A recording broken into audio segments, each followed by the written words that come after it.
Bonjour, ça va?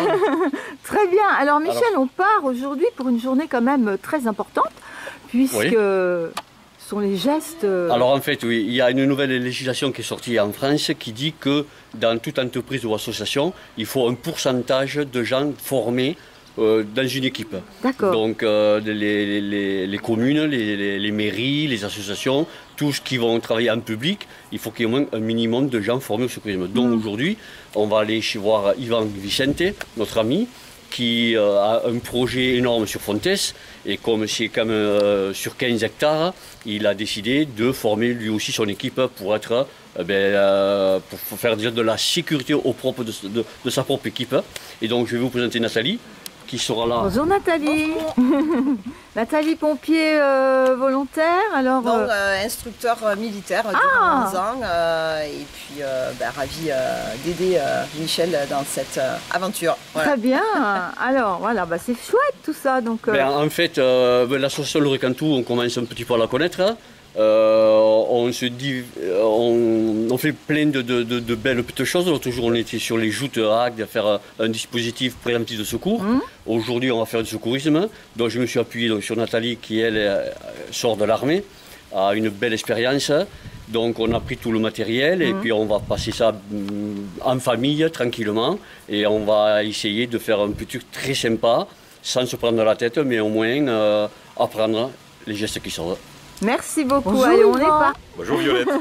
Alors Yvan, on se retrouve ici là pour une journée, comme je disais avec Michel, on est parti de Marseillan là avec donc les pompiers, donc parce que c'est très particulier ce que tu as organisé là.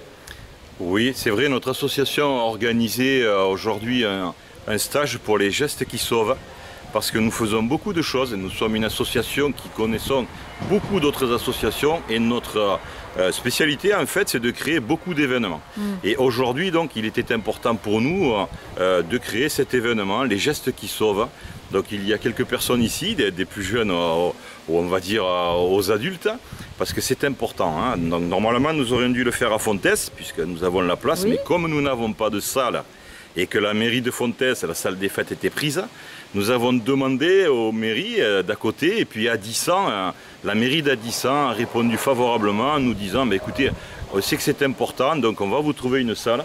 Et la mairie d'Adissan nous a mis à disposition cette superbe salle que l'on appelle la maison Vaillé. Je crois que c'était une maison de retraite avant.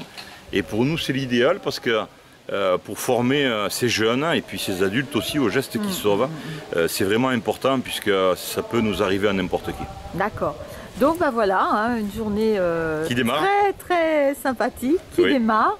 Et bien on fera des images, quelques images, des gestes qui sauvent, et ça encouragera tout le monde à se former, quoi. Oui, super. Il faut venir parce que ça n'arrive pas qu'aux autres les accidents. Moi-même, je m'en suis servi plus d'une fois et heureusement, Dieu sait que j'étais formé. À tout de suite. Ok, merci. Je vais me présenter donc le premier. Je suis Michel Tobal, président de l'association Loup Recantou des Pompiers. Il y a certains que c'est même pas la peine que j'explique ce que veut dire Loup Recantou, mais pour les nouveaux, pour les gens qui sont d'une autre région, Loup Recantou, il faut savoir qu'ici, on est dans la région Occitanie, anciennement Languedoc-Roussillon. Et dans l'Occitanie, il y a un patois. Et dans le patois, Loup Recantou veut dire le petit coin. Loup Recantou des Pompiers, c'est le petit coin. On appelle le pass. Voilà. Ça va être tout le contenu de ce qui va se passer aujourd'hui va tourner autour de 3 lettres. Et pour le retenir, le pass. Le pass sanitaire. Donc on est toujours soumis à un pass. Hein.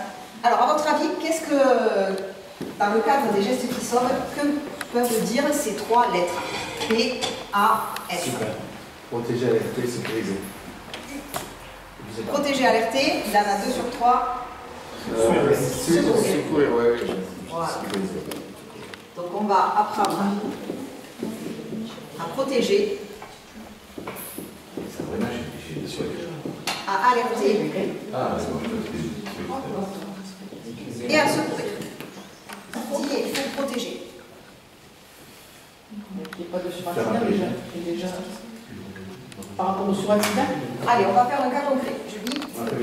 Et là, déjà, vous avez un cas concret où il y a déjà de la protection à faire. Il y a déjà débranché l'électricité, quoi. S'occuper de Alors, l'électricité. la première question à se poser, c'est qui, quoi, qu'est-ce qu'on protège, qui on protège.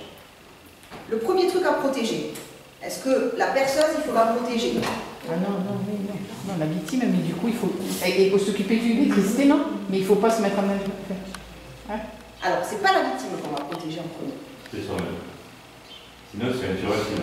Ouais. Si la personne qui intervient, qu'elle soit secouriste ou qu'elle soit juste diplômée, enfin, qu'elle connaisse les gestes de premier secours, si déjà elle se met en danger, Il ne faut pas que l'on se mette en elle ne peut plus porter secours, elle ne peut plus alerter, elle ne peut plus rien faire. D'accord? Donc la première chose qu'on va apprendre à faire, c'est se mettre en sécurité. Déjà, le secouriste. Après, qui est-ce qu'on va mettre, qui est-ce qu'on va protéger? Donc on se protège soit en tant que secouriste, après qui on protège? La victime. On la protège de quoi? L'environnement qui a été nocif. Ouais, d'un risque, on va dire. Ok. Et comment? La dernière question, c'est comment je la protège? Alors là, par exemple, est-ce que quelqu'un veut se lever et me faire voir ce qu'il ferait? Qu'est-ce C'est tranquille. Qu'est-ce que tu fais? Moi, je te brancherai là. Alors déjà, tu as fait quoi quand tu es rentré? C'est très important ce qu'il a fait. Il n'est pas arrivé sur la victime du coup. Qu'est-ce qu'il a fait? Il a Visualiser l'environnement. regardé, Ouais. analysé la situation. On n'y va pas peut-être la première. On regarde. Ah, qu'est-ce que je risque? Qu'est-ce qu'elle risque? Qu'est-ce que je dois faire? Voilà. Je te brancherai là. Très bien. Voilà, comme ça. Ni toi, ni elle. Il n'y a plus de danger. Voilà, et après on enlève. Ok, on va s'arrêter là déjà pour la première protection. Il y a, je peux directement enlever la source du danger. Il n'y a pas de souci, je vais enlever la prise du mur. Et là, c'est bon, je suis en sécurité. Mais des fois, selon mon gabarit, selon l'objet, selon la situation, je ne vais pas pouvoir soustraire. Je vais vous donner un cas qui va vraiment vous parler. Vous passez dans la rue, il y a un chantier, il y a un échafaudage, une façade est en train d'être refaite. Et vous voyez qu'il y a un des ouvriers qui est au sol.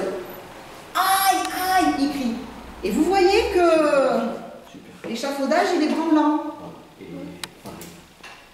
Est-ce que vous pouvez soustraire le danger à la victime?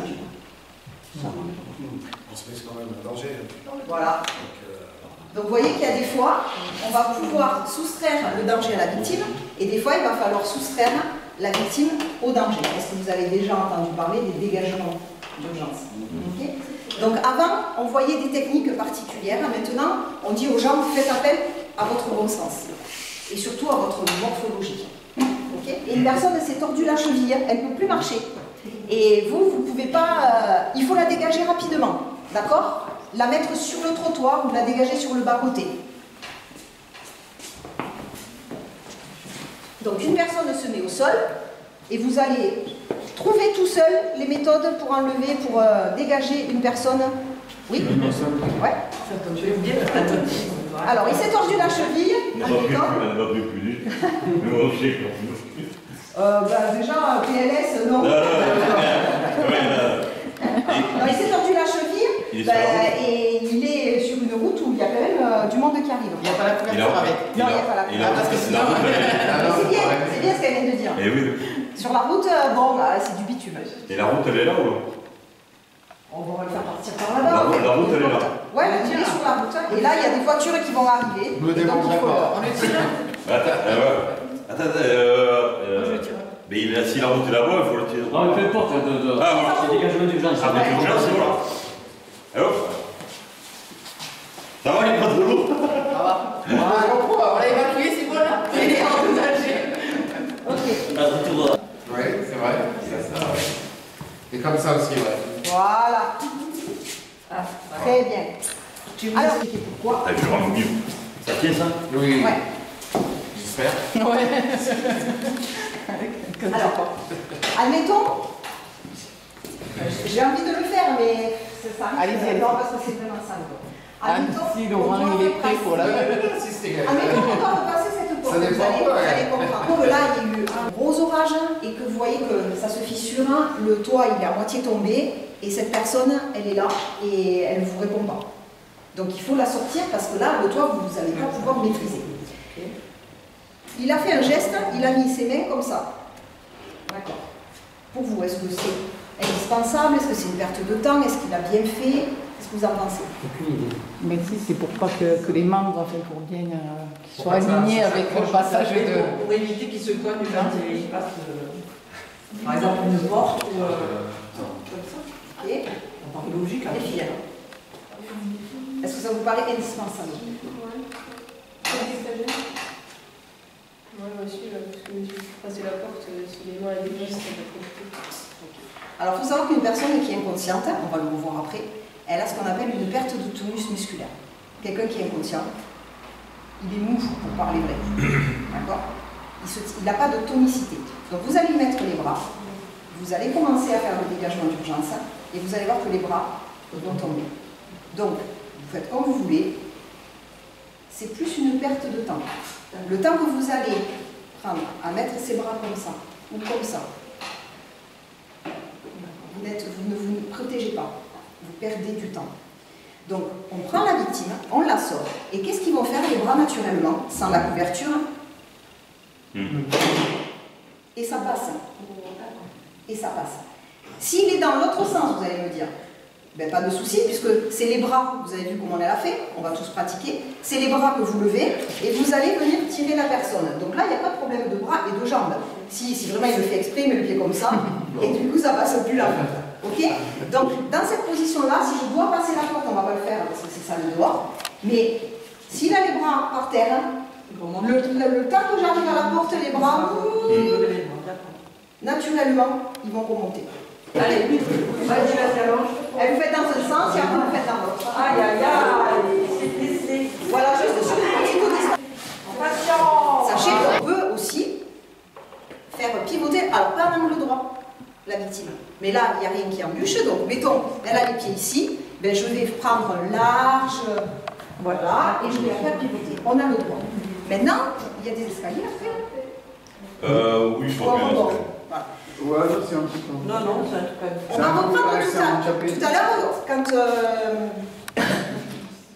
Mathis a agi, il n'a pas agi de suite. On a dit que c'était super parce que Oui, d'abord il avait regardé, ouais. il avait analysé. Il a visionné. C'est ce qu'on appelle faire un bilan photo de la scène, de la situation. S'il y a des marches à descendre, il va falloir aussi que j'analyse la situation. Je sais qu'il va falloir que je le sorte, je peux le faire en 2 temps, mais si je veux aller très très vite parce que le bâtiment prend feu, mettons, eh bien, je vais adapter mon geste de dégagement d'urgence. Alors à votre avis, si là, de suite après la porte, j'avais des escaliers, c'est clair pour tout le monde? Parce que sinon à chaque marche, boum, boum, boum, boum. Ça c'est calculé. Ok. Mais Voilà. après aussi, du coup, s'il y a une plaie, c'est ça qui vient aussi. C'est si peut-être il est blessé à la jambe, mais s'il n'y a pas le cas de l'escalier, du coup, on peut choisir ou par les bras ou les jambes. Enfin, non, c'est. Si presque il serait blessé à la jambe, Oui, chaque côté on va, d'escalier. on va éviter de toucher le membre à terre. Voilà. Voilà. C'est pour ça que je vous dis, il faut réfléchir. Après, admettons que ça soit nos 2 jeunes participants. Est-ce que vous faites un dégagement d'urgence sur le sol? Non, On est d'accord. Donc là encore, c'est une analyse de la situation. On peut très bien prendre l'enfant, le mettre tel le sac de farine, on appelle. On met la jambe, tiens, je vais te le faire voir. Je te laisse faire. Elle se sent pas bien, d'accord? Ça commence à prendre feu, elle commence à être intoxiquée par les fumées. Je prends comme ça, je la porte et je la sors. Et voilà. On analyse la situation, on ne se met pas en danger, on soustrait la victime au danger ou on soustrait le danger à la victime. On a fait un petit cas concret et on a vu que déjà la première chose qu'on peut faire quand on est face à une victime, ben, c'est appeler au secours. D'accord? Alors, en secourisme, on préfère crier à l'aide que dire au secours. Alors, ça sera le premier mot qui va vous sortir, hein, mais à l'aide, je pense que c'est plus près de help en anglais que au secours. Pour des anglophones, bon, tout le monde sait ce que ça veut dire au secours en France, mais à l'aide, c'est plus Donc essayez d'y penser si vous pouvez dire plutôt à l'aide que n'importe quoi, que au secours.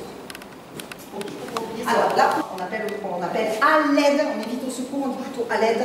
On sort de la salle, on ameute les voisins, venez m'aider, ok. Pourquoi? Parce que vous, parce que vous savez faire les gestes de sauve, vous allez rester avec la victime et vous allez demander à une personne extérieure de passer l'alerte.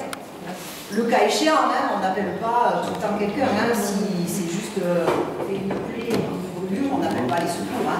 Ok, on est d'accord, on va analyser, pareil. Donc là, on a vu que déjà vous connaissez pas mal de numéros d'alerte, le 15, le 18, le 112. Le 17. Le 17. Ouais, police secours. Le 112, c'est quoi? On va parler. Est-ce que quelqu'un en connaît un autre? Il y en a un qui vient de sortir. Voilà. Non, mais peut-être que vous en avez entendu parler. C'est le 114. Non, je ne savais pas. On va voir. Alors, le 15, c'est qui? SAMU. Ah, c'est le SAMU. Alors, le 15, c'est le SAMU. Que veut dire SAMU?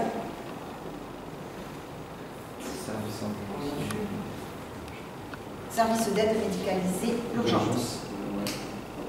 Il y a le SMUR qui a en plus le module réanimation. Donc le 15, le SAMU, le 18. Les pompiers. Pompiers.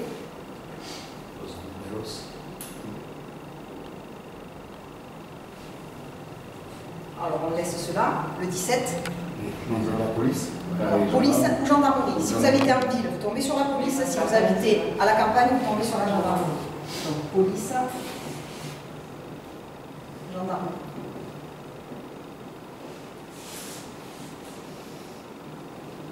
Le 112, ben, puisque c'est toi qui en as parlé, parce que tu sais forcément. C'est le service européen des secours. D'accord, c'est le numéro européen. D'accord? Vous êtes en Espagne. D'accord. Vous ne savez pas, si vous faites le 15, ça ne marchera pas. Vous ne savez pas quel est le numéro pour appeler les secours. Vous faites le 112 avec votre portable et vous allez tomber sur le premier centre d'appel. Alors il peut se trouver en France, comme il peut se trouver en Espagne, comme il peut se trouver dans toute la partie européenne. Ok? Vous pouvez également vous en servir quand vous êtes en France du 112. Mais attention, on a testé pour vous. Quand vous appelez le 112, comme je viens de vous le dire, vous tombez sur le premier standard qui est libre. Ce qui fait que, moi j'habite à Pau personnellement, on l'a testé à Pau, et bien c'est pas le centre de tri des appels de Pau qui a répondu, je suis tombée à Brest. Du coup, ça ralentit, vous vous doutez bien. Parce que quand je vais lui dire, je suis en présence d'une victime qui est rue des Châtaigniers, à Pau, il faut qu'eux, ils contactent donc, Pau pour dire, vous avez une inter, rue des Châtaigniers, d'accord? Donc vous pouvez l'utiliser, le 112. Mais préférez faire le 15, le 18 ou le 17. Alors, quand est-ce qu'on va faire le 17, justement? Pour quel cas? Il y a eu une agression, du coup, on a vu par exemple la personne, Ouais. on peut la décrire. D'accord, ok. Ce qu'il faut savoir, c'est que tous ces numéros sont interconnectés. Donc quand vous allez en appeler un, vous allez dire, ben, je suis témoin d'une agression, la personne est blessée, donc ils savent qu'en tant que force de l'ordre, il faut qu'ils agissent. Mais comme il y a un blessé, ils vont aussi se connecter avec le centre 15. Si vous appelez le 15 pour dire la même chose, je suis en présence d'une victime qui s'est fait agresser par couteau, quelqu'un lui a mis un coup de couteau dans la jambe, ils vont venir porter secours à victime, mais ils vont aussi déclencher la gendarmerie ou la police. D'accord? Donc, c'est pas la peine d'appeler tout le monde, vous en appelez un. Et on va voir que, d'après ce que vous allez dire et d'après les questions qu'ils vont vous poser, eux, ils vont savoir qui va devoir intervenir. Quand est-ce qu'ils vont devoir intervenir aussi, la police et la gendarmerie? Dans quel cas précis? Un accident. Accident, tout à fait. Pour protéger du suraccident, justement, on l'a vu tout à l'heure. C'est eux qui vont venir baliser. Parce que vous, en tant que secouriste, vous n'avez pas les cônes de Lubeck, vous n'avez pas les drisses, vous n'avez pas les torches pour faire la circulation, vous n'avez pas l'uniforme, d'accord? Donc, il y a certains cas où, évidemment, Ils vont correspondre entre eux, puisqu'ils sont interconnectés, et ils vont venir agir, ils vont se dire, vous trouvez où la personne, qu'est-ce qu'elle a comme signe, vous allez détailler, et c'est là que c'est important, il faut bien détailler tous les signes que présente la victime, mais aussi la situation, pour qu'ils puissent dépêcher les personnes compétentes. C'est ce qu'on appelle des hémorragies extériorisées. D'accord? Alors, qu'est-ce qu'on fait quand on saigne du nez? Compression. Compression, comment? Est-ce que quelqu'un peut venir avec sa chaise là et nous faire voir comment il fait? Allez, viens avec ta chaise. Mais qu'est-ce que tu fais? Je prends une fois et après je... Est-ce que tu te mouches? Après, Quand tu commences à saigner du nez, est-ce que tu te mouches? D'abord. ça dépend si je saigne beaucoup, oui. Donc je me mouche. Ouais. Après, je Tu observes? presse Ouais. pour voir encore si j'ai des coups de sang ou pas. Donc tu comprimes qu'une narine? Ça dépend si c'est que elle qui saigne, je comprends elle. Ouais. Et si c'est elle qui saigne, je vais pas comprendre c'est elle. Et si c'est les deux, je comprends Eh ben t'es pas venu pour rien aujourd'hui. Je te le dis. Et après, à la fin, je me mouche pour voir si mon sang.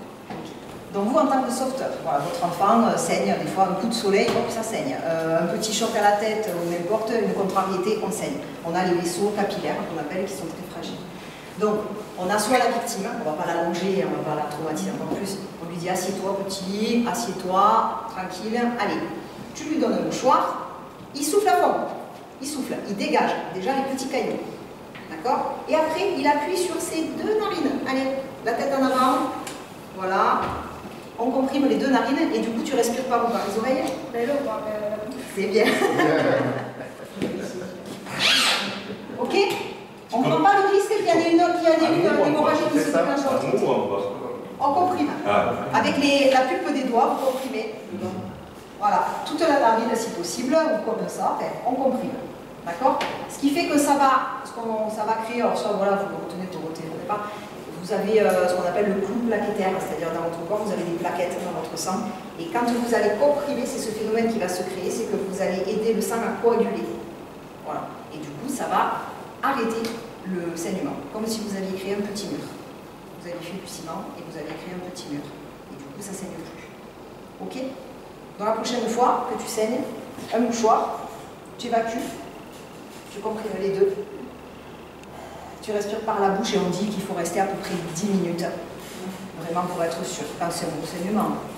Après, vous testez, hein, vous relâchez, si ça ne saigne plus. Et okay. La tête, parce que vous voyez, plusieurs écoles. Alors la tête, voilà. Alors pourquoi? Toujours dans la protection, on y revient. Ouais. Pourquoi on va protéger la victime en mettant la tête en avant et pas en arrière? Qu'est-ce qui se passe quand on saigne vraiment du nez? Où ça va le sang? Ça va la gorge. C'est l'otorhinolaryngologie. Vos oreilles, votre nez, votre bouche communiquent. Quand vous saignez, si vous dites à la victime de mettre la tête en arrière, on disait ça pour ne pas s'empéguer les vêtements en fait, pour ne pas tacher le sol, pour ne pas s'en mettre sur le t-shirt et tout ça. Mais non, non. Si vous restez debout, vous faites ça, ça pisse. Hop, je comprime, j'apporte une chaise, je m'assois, je me mets à l'aise, 10 minutes. Si on met la tête en arrière, tout le sang va basculer et vous risquez le suraccident de vous étouffer. Et on n'allonge pas non plus, parce que quand on allonge, le sang coule. Ok? Ok. Merci. Donc s'il y avait quelque chose à noter aujourd'hui, c'était ça. Je pose un garrot dans les cas suivants. La plaie hémorragique est trop importante et ma compression locale est inefficace. La victime présente plusieurs plaies hémorragiques. Oui, il y a plusieurs victimes. Où il y a plusieurs victimes. Je suis tout seul et je dois passer l'alerte. Et dernier cas, la plaie hémorragique présente un corps étranger que je ne dois pas enlever. Dans tous les cas, on n'enlève jamais le corps. Jamais. Que le corps étranger soit dans l'œil, dans une plaie, dans l'orteil, dans où vous voulez, vous n'enlevez jamais. Je ne parle pas de l'écharpe. Oui, trop dangereux. Ok? C'est bon? Donc là, la pose du garrot. Et pourquoi on n'enlève pas le corps étranger? Parce que si on l'enlève, c'est qu'on va augmenter l'hémorragie. Tu vas accentuer l'hémorragie. C'est comme enlever un petit barrage, hein. Quand on était petit, on faisait des barrages sur les... Parce qu'en fait, on a déchiré des tissus On les a déchirés, les tissus. En les retirant, on va redéchirer les tissus. On ne sait pas si c'est fragmenté. Et en plus, on va accentuer l'hémorragie. Donc, il n'y a pas de danger immédiat. On fait un garrot pour arrêter le saignement. Et on laisse le corps, les médecins le font soi-même ou Tina. Donc, on va chercher le point le plus haut sur la plaie. On va pas le mettre une bonne main au-dessus de la plaie. Donc, Tina s'est blessée. Voilà. Tina s'est blessée. Alors, il faut savoir qu'on a l'artère humérale, l'humérus huméral. Et voilà, comme ça. Et on a donc l'artère qui passe ici et qui va passer entre cubitus radius, ici. Je vais faire un dessin. Là, vous avez un membre à os unique et là, vous avez un membre où il y a deux os. Le garrot, il se fait entre la plaie et le cœur et toujours entre le coude et l'épaule. Parce que si vous faites un garrot ici, vous avez une chance sur deux pour que l'artère passe entre les deux os. Donc il faudra d'abord péter les deux os pour comprimer l'artère. Pareil pour en bas, entre la hanche et le genou, le fémur, os unique. Donc si vous faites un garrot, obligé que vous comprimiez l'artère contre l'os. Ici, vous avez quoi comme os? Tibia péroné. Les footballeurs le savent. Si vous faites un garrot là, d'accord? Donc toujours entre la plaie et le cœur, et toujours sur un membre à os unique. Genou, hanche, coude, épaule. Un bateau, mais ça m'a fait couper les arbres que je ne coupais pas à la maison. Parce qu'il y a trop d'eau par rapport au... Donc on est d'accord qu'à la base, on va arrêter l'hémorragie. On va faire asseoir la victime. On va lui demander qu'elle puisse elle-même stopper pour libérer. Assis ou allongé du coup? Alors on assis parce que là on va la mettre en semi-assise ou allongée. C'est pour que vous voyez en fait. Sinon, le réflexe c'est la... Donc on prend un lien simple. Regardez, on fait un nœud. Pas plus que ça, un nœud pour le sang. Il ne l'allonge, je reviens. On est d'accord? Pas parce qu'elle est consciente. Oui, non, Et qu'elle comprime d'elle-même. Il est toujours en sécurité derrière elle. On est d'accord? Juste un nœud. Mais on peut faire un garrot allongé. D'accord? On fait un second nœud qu'on ne serre pas uniquement pour pouvoir passer le bâton. Bâton ou stylo? Bâton, stylo, objet suffisamment qui puisse faire une maquette chinoise. Un stylo de casser. Regardez, jusqu'à là c'est simple. On a gardé un lien plus grand que l'autre pour. On va commencer à faire des tourniquets. Et là c'est hyper douloureux. Arrête. Bon. Arrête. Et là, regardez, on passe un lien dessous. Un lien dessous. Et on fait un autre nœud. Et ça y est. Ensuite, on va essayer de bloquer avec les nœuds la partie pour pas que ça tourne. Et on a un garrot. Alors, à quoi vous allez voir que votre garrot est efficace? Alors déjà, elle tient à plier, déjà, et parce que... Un garrot, lorsqu'on a une autre victime, il y a oui, on en parle. Donc, on n'a rien. Alors, les anciens PNS, c'est ça. On trempait le doigt dans le sang. C'est ce qu'on nous a appris à l'époque. On trempait le doigt dans le sang, on mettait sur le front, on mettait où on pouvait. C'était à l'époque. Et donc pourquoi on le marquait? Pour justement dire au docteur, attention, ça a été posé là. Et pourquoi on fait un garrot? Bien souvent, c'est qu'on a d'autres victimes et il faut bien... En fait, le garrot, quand vous l'avez posé, vous l'avez vu. On le dit plus, c'est fini, c'est le médecin qui touche. Ou l'hôpital. Même si ça va durer... Ah ben tu touches lui. Oui, mais en plus le temps passe, en plus le sang n'est pas oxygéné, en plus il y a des risques. À part qu'il y ait le membre qui n'est pas irrigué, on ne risque pas de... À part, au niveau militaire, ce que nous disaient les médecins urgentistes, ils disaient que passer 2 heures de garrot, ils amputent. Parce que le membre a explosé, c'est-à-dire que n'est plus irrigué. Quand les tissus sont plus irrigués, on appelle ça une nécrose, ils meurent.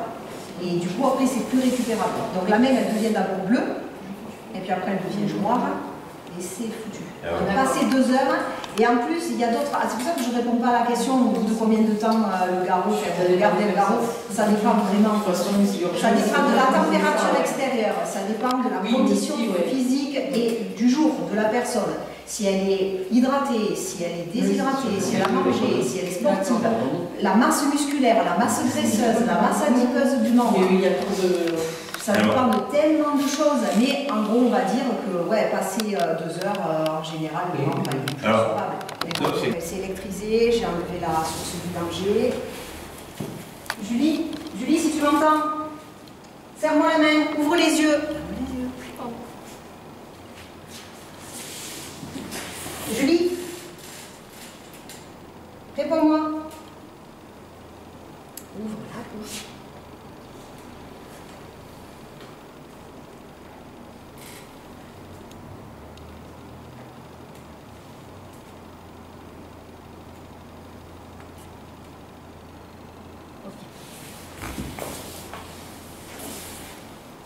Allez, n'aie pas peur, hein. Je te mets en position sur le côté, comme ça je vais pouvoir aller appeler les secours. Tout va bien se passer, t'inquiète pas.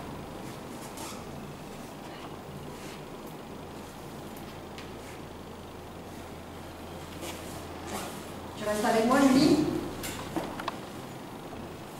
Tu restes avec moi, hein? Allez, ouvre la bouche. Je suis là. J'ai appelé les secours. Ok? Je suis juste là. Hop, et j'appelle. Et là, le message, je suis en présence d'une personne de 15 ans qui a très certainement touché un appareil électrique et s'est électrisé. J'ai enlevé la source du danger. Elle est inconsciente, elle ventile. Je l'ai mis en position latérale de sécurité. Oui, c'est Bascule encore. Elle n'est pas basculée la tête là. Ah, bascule encore. Appuie avec ta main gauche sur son front. Bascule. Non. Bascule.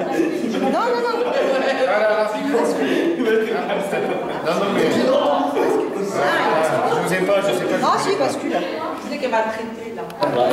Et pendant 10 secondes. Donc tu vois, si tu as de l'air dans l'oreille, tu et tu vois. Après, il est inconscient.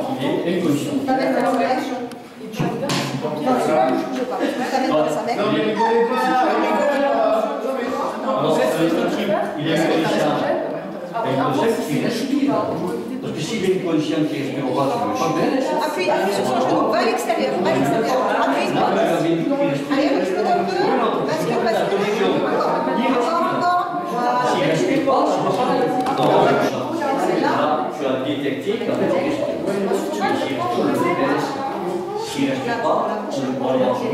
Donc, tranquille, c'est bien. Je regarde l'oreille. maintenant, je regarde s'il respire. C'est moi qui le fais.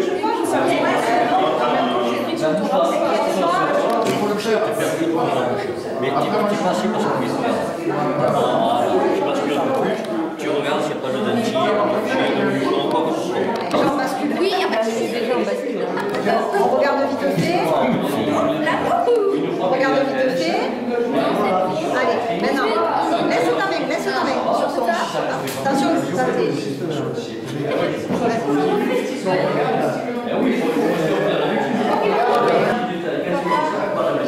C'est là que tu vas voir que j'ai maigri. Très bien, super. Entre ça joue, petit câlin. Ensuite, la chambre. Ok, donc là tu replaces ta main dans sa main.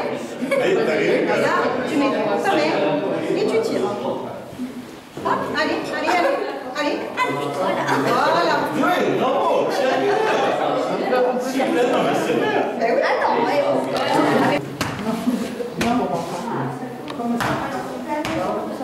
Il faut vérifier si c'est. Il faut bien que tu la maintiennes. Hein. Mais en plus sur le côté. Voilà.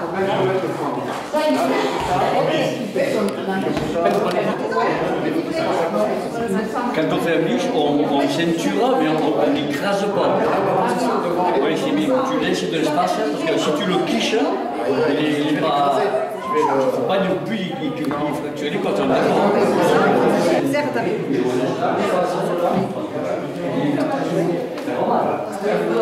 Là, tu fais. Tu vois, Nathalie, on Il est presque 16 heures, là, je crois, hein, donc on a fait depuis ce matin beaucoup de choses. Beaucoup, ouais, c'est intense. Intense, mais très complet. Ouais. Donc, alors là, on va voir après là, donc, cette technique d'expulsion d'obstruction de voie aérienne. Ouais. Hein, on va voir les massages cardiaques, c'est ça? C'est ça, oui. Donc là, on va pratiquer sur des mannequins. Je vais faire pareil, la même méthode, c'est-à-dire un cas concret. Après, je vais les amener à me dire ce qu'ils ont vu, ce qu'ils m'ont vu faire, ce qu'ils m'ont entendu dire. Et après, on va pratiquer donc sur des mannequins qui sont spéciaux, qui ont un plastique qui est assez proche de la réalité de la peau. Et on va pouvoir pratiquer sur des mannequins donc le massage et la réanimation avec le défibrillateur automatique. Merci pour cette belle journée, hein, Nathalie. Je t'en prie. Merci beaucoup. Il y a des gestes qui sauvent. On va la décomposer en 2 temps. Donc là, on arrive sur le cas le plus grave. La personne, elle est inconsciente, elle ne ventile pas. Et si une personne ne ventile pas, c'est qu'elle est en arrêt cardio-respiratoire, ou en tout cas, ça ne va pas tarder. Okay. Donc, pour ceux qui ont passé les secours avant, ils prenaient le pouls de la victime. Maintenant, on ne le prend plus. D'accord? C'est un geste, c'est un acte médical, on va dire, ou paramédical. Et donc, plutôt que de penser avec le stress qu'il y a un pouls et de rien faire, on préfère carrément s'en remettre à un appareil qui s'appelle le défibrillateur semi-automatique ou le défibrillateur automatique. Donc, on va vous le présenter. Donc, les secours médicalisés, les pompiers, le SAMU, tout ça, ils ont... le SAMU, ils ont autre chose.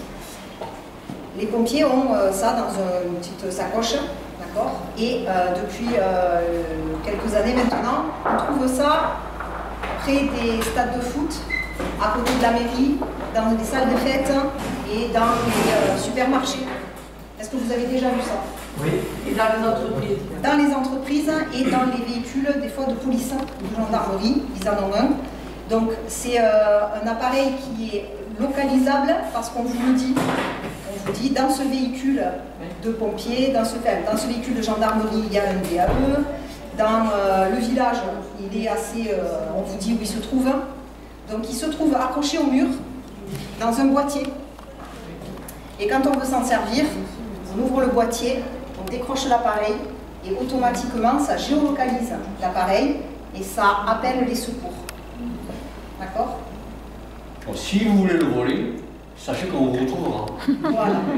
On vous dit exactement comment ils doivent être placés chez l'adulte et chez l'enfant. Sachant qu'on ne fait pas de défibrillation externe à un nourrisson.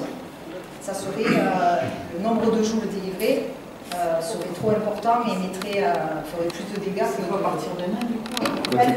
Et celle-ci, donc elle est là, qui est là, et celle-ci, elle se met en arrière. Tu ne peux pas te tromper de côté. Il ne faut pas se tromper, c'est vrai que quand tu es à l'opposé, oui, tout le monde le fait. Oui. On a toujours tendance à faire comme ça. Oui, tu perds 10 secondes, mais c'est pour réfléchir. Donc, bam. En plus, c'est bien fait parce que la victime, elle est en face de toi. Tu ne peux pas te tromper, le dessin est fait face à toi. Donc regarde, face à toi, tu ne peux pas te tromper. Plus bas, mais il faut que le courant traverse le cœur. Ça va partir de ce patch, ça va traverser le cœur et ça va aller à ce patch-là. Okay? Donc si vous vous trompez, la machine ne va pas aller au programme d'après. Elle vous dira coller correctement les patchs sur la poitrine nue du patient. De la victime. Ouais. On commence à masser. On dit appelez le 18. Elle est mouillée, donnez-moi un chiffon. C'est vous qui le donneur d'ordre. Là, vous devenez chef d'équipe. Hein. Ouais, il faut vraiment donc, de face à ce que vous dites. Tant que l'appel n'est pas passé, tant que tout n'est pas réuni, vous faites déjà votre travail. Donc, on se calme. Je vais me servir de Michel comme équipier. Je vais aller lui dire, parce que si je me sers d'entre vous, vous n'allez pas avoir la scène. Donc, Michel, il va se mettre en retrait. Je vais agir sur la victime. Je vais essayer de comprendre ce qui se passe, dans quel état elle est. Et à partir d'un moment, je vais lui dire, va me chercher le DSA au bout de la rue. Il reviendra, il fera mine d'y aller, il reviendra avec le DSA, mais vous allez voir qu'en attendant, il y a du travail à faire. Allez, au sol! Oh, mince. Anne, qu'est-ce qui s'est passé? Quelqu'un sait ce qui s'est passé? Anne, si tu m'entends, Elle est tombée. elle est tombée comme ça? Si tu m'entends, serre-moi la main. Ouvre les yeux, Anne.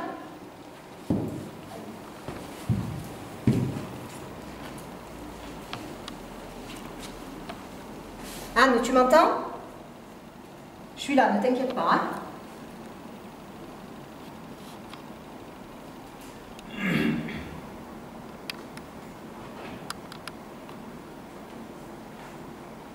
Elle ne ventile pas. Il y a quelqu'un qui m'appelle les secours, le 15 par exemple. Tu vas me chercher le DSA, il y en a un au bout de la rue à côté, à côté du gymnase. Allez Anne, tu restes avec moi Anne.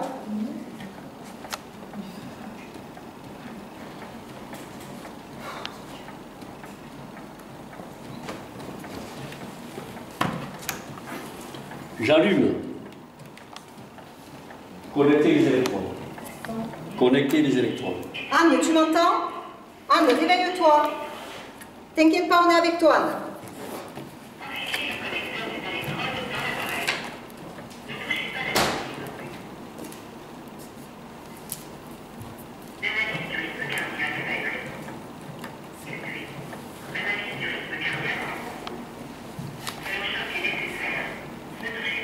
Ne touchez pas la victime, tout le monde s'écarte.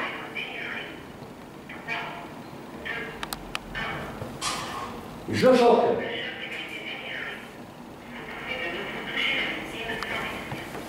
Anne, tu m'entends?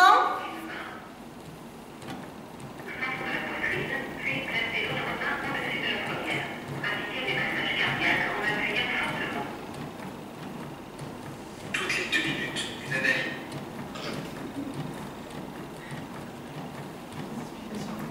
Je te remplace? Allez. Anne, tu m'entends? T'inquiète pas, Anne, on est là. Les secours vont arriver, ils ont été prévenus. Les bras bien droits. Allez, Anne. Reste avec nous, Anne. Tu m'entends? Reste avec nous, Anne, on est là. On masse tant qu'on n'a pas une autre pour dire. Oui, fermez. Ok, on arrête là. Donc vous avez entendu que toutes les 2 minutes, en fait, le DSA va faire une action et va nous demander de ne plus toucher la victime, de délivrer le choc, de ne pas toucher la victime, de se reculer. Ok? Quand on dit ne touche plus la victime, on reste bien sur ses chaussures. On ne touche pas le choc parce que c'est transmissible. On peut avoir aussi le courant. On ne met pas la victime dans un lieu mouillé, sur une plaque de fer, sur une station essence, dans une boulangerie, parce que les farines explosent. Donc si on est dans une boulangerie, on ne fait plus de pain à la normale, mais dans là où on moule le grain, les silos, merci, on fait un dégagement d'urgence avant de commencer quoi que ce soit, parce que ça peut exploser. On n'utilise pas le DSA s'il pleut. Là aussi, il va falloir mettre la personne dans un lieu sec et l'essuyer. Ok? Bon, et question, combien de temps on fait massage? Jusqu'à l'arrivée des secours. Voilà. Eux, qu'est-ce qu'ils vont faire à l'arrivée? Ils vont faire ça. Ils vont rendre le DSA, ils vont brancher le leur, ou ils vont enlever les patchs, ils vont remettre le leur. Et merci. Merci. Et vous vous en allez. Donc nous, une fois qu'on a commencé, on s'arrête. Jusqu'à l'arrivée des secours. Si tu n'as pas de DSA, tu masses. Voilà. L'alerte est partie, les pompiers sont en route, tu t'arrêtes plus. Si quelqu'un peut te remplacer, c'est bien parce que ça va être long, tu t'arrêtes plus. Tu as un DSA, tu écoutes le DSA, choc délivré, ou il est automatiquement automatique, et il va le faire seul, ou semi-automatique, choc conseillé. Je choque.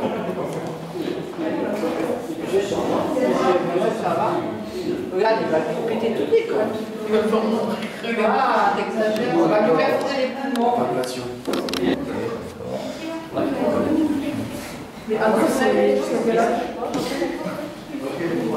Faire toujours la tête faite pour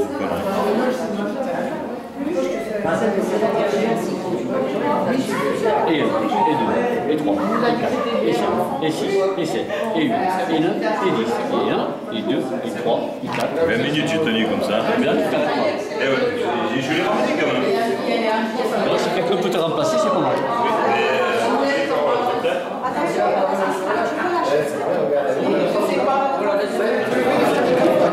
Moi, je fais.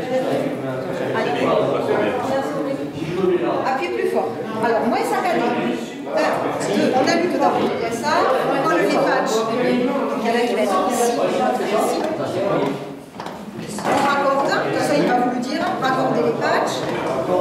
Ne touchez pas la victime. Analyse en cours. Ne touchez pas la victime. Choc recommandé. Ok. Analyse en cours. Recommencez la réanimation cardio-pulmonaire. Chez l'adulte, c'était 1 et 2 et 3 et 4 et 5. Chez l'enfant, 1, 2, 3, 4, 5, 6, 7, 8, 9, 10, 11, 12, 13, 14, 15, 1, 2, 3, 4, 5, 6, 7, 8, 9, 10, 11, 12, 13, 14, 15. On peut le faire comme ça aussi si on veut. C'est le rythme, c'est le double. Le rythme, c'est presque le double. Ouais. Et pour pas qu'il y ait ce mouvement de tête qui peut être pénible, le bébé c'est complètement différent. Et on a les fameuses lumières que tu me parles. Ah ouais, ça. Juste avec les pouces du coup. Et ça va être très rapide en plus. Voilà. Vous voyez la lumière de rythme là. Si ça va pas, normalement il est pas bien éclairé. Voilà, regardez. Et puis le rythme n'est pas bon, il te le dit. Donc chacun d'entre nous, on va vous délivrer une petite association. Nathalie la première. Eh oui, il n'y a pas de. Je ne suis pas de Scalibert, elle peut même sauver des vies. Alors félicitations à Mathis pour avoir suivi cette journée et avoir fait. Bravo Mathis. Sauve qui sait, n'oublie pas. Ben, si, Pas sauf qui peut, hein, sauf qui sait. Monsieur. Oh non, tu dis Lucas.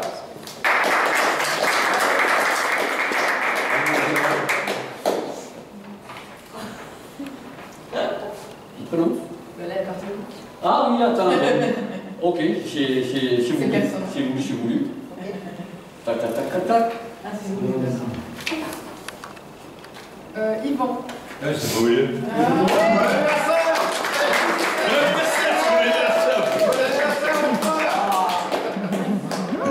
J'ai appelé Maëlie.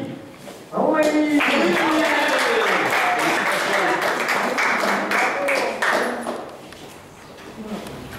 Loan.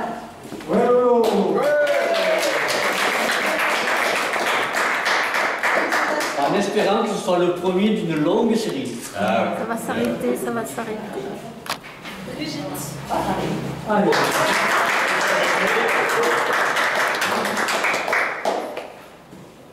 Mélissa.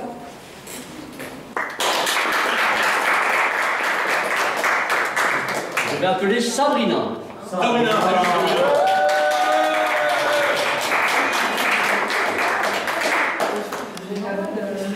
Laurent.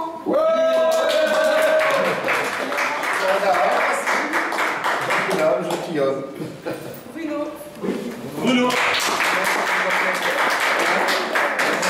Le papa est C'est vrai, c'est tout à fait vrai. Bah, Flavie.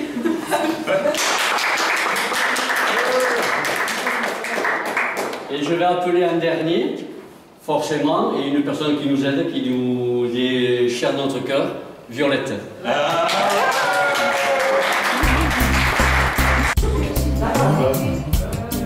Go, go, go.